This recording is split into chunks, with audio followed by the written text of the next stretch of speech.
ವಿಜಯಪುರದಲ್ಲಿ ಬಿತ್ತನೆ ಬೀಜಕ್ಕಾಗಿ ರೈತರು ಪರದಾಡ್ತಾ ಇದ್ದಾರೆ. ಮಧ್ಯರಾತ್ರಿಯಿಂದಲೇ ಕ್ಯೂ ನಿಂತರೂ ಕೂಡ ಸಿಗ್ತಾ ಇಲ್ಲ ಬಿತ್ತನೆ ಬೀಜ. ಅಲ್ರಿ ಮಳೆ ಚೆನ್ನಾಗಿ ಆಗ್ತಾ ಇದೆ, ಈ ಸಮಯದಲ್ಲೇ ಬಿತ್ತನೆ ಮಾಡಬೇಕು. ಅಲ್ಲಿ ಕ್ಯೂನಲ್ಲಿ ನಿಂತರೂ ಕೂಡ ಸಿಗ್ತಾ ಇಲ್ಲ ಅಂದ್ರೆ ಏನ್ರಿ? ಅಧಿಕಾರಿಗಳು ಏನು ಮಾಡ್ತಾ ಇದ್ದಾರೆ? ಕರೆಕ್ಟಾಗಿ ನಿಭಾಯಿಸೋಕ್ಕಾಗ್ತಿಲ್ವಾ ನಿಮಗೆ? ಈ ಟೈಮಲ್ಲಿ ಕೊಡದೆ 15 ದಿನ ಬಿಟ್ಕೊಡಿ, ಎಲ್ಲ ಹೋಗಿರುತ್ತಲ್ಲಿ, ಆವಾಗ ಹೋಗಿ ನಾವು ಬೀಜ ಬಿತ್ತನೆ ಮಾಡ್ತೀವಿ. ಟೋಕನ್ ವ್ಯವಸ್ಥೆ ಮಾಡ್ಬೇಕ್ರಿ, ಟೋಕನ್ ಇರಬೇಕಲ್ಲಿ, ಇಲ್ಲಾಂದ್ರೆ ಹೆಂಗೆ ಕೊಡ್ತೀರಾ ನೀವು? ನೂರಾರು ಸಂಖ್ಯೆಯಲ್ಲಿ ಬರ್ತಾರೆ. ದೇವರ ಹಿಪ್ಪರಿಗೆ ರೈತ ಸಂಪರ್ಕ ಕೇಂದ್ರದಲ್ಲಿ ರೈತರು ಅಳಲು ತೋಡ್ಕೊಳ್ತಾ ಇದ್ದಾರೆ.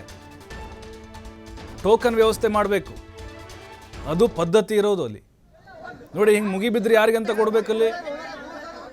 ಒಬ್ಬರ ಮೇಲೆ ಒಬ್ಬರು ಬೀಳ್ತಾರೆ.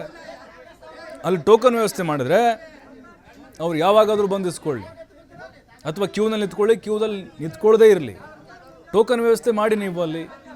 ನೋಡಿ ರೀತಿ ಗುಂಪು ಗುಂಪಾಗಿ ಬಂದರೆ ಹೇಗೆ ಕೊಡೋಕ್ಕಾಗತ್ತೆ? ಅಲ್ಲಿ ರೈತರ ಮಧ್ಯೆ ಜಗಳ ಹಚ್ತೀರಾ ನೀವು? ಸರಿಯಾಗಿ ನಿಭಾಯಿಸೋಕ್ಕಾಗ್ತಾ ಇಲ್ಲ. ಮುಂಗಾರು ಹಿನ್ನೆಲೆ ಬಿತ್ತನೆ ಮಾಡುವಂಥ ಕಾರ್ಯಗಳು ನಡೀತಾ ಇದೆ ಈಗ ಆ ಭಾಗದಲ್ಲಿ. ಒಳ್ಳೆ ಭೂಮಿ ಹದ ಆಗಿರುತ್ತೆ. ಈ ಟೈಮ್ನಲ್ಲಿ ನೀವು ಬೀಜವನ್ನು ಕೊಡದೇ ಇದ್ದರೆ ಸತಾಯಿಸ್ತೀರಾ ಅಂತ ಹೇಳಿದ್ರೆ ಇನ್ನು ಯಾವ ಟೈಮ್ನಲ್ಲಿ ಬಿತ್ತನೆ ಮಾಡಬೇಕು ರೈತರು? ಹಾಗಾಗಿ ಅಧಿಕಾರಿಗಳು, ಸಚಿವರು ಖಡಕ್ಕಾಗಿ ಸೂಚನೆ ಕೊಡಬೇಕು ಕೃಷಿ ಇಲಾಖೆ ಅಧಿಕಾರಿಗಳಿಗೆ.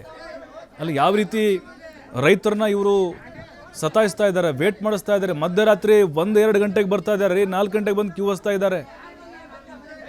ಎಷ್ಟಾದರೂ ಬರಲಿ ರೈತರು, ಆದರೆ ಅದನ್ನು ಸರಿಯಾಗಿ ನಿಭಾಯಿಸುವುದನ್ನು ಅಧಿಕಾರಿಗಳು ಕಲಿಬೇಕಿಲ್ಲಿ.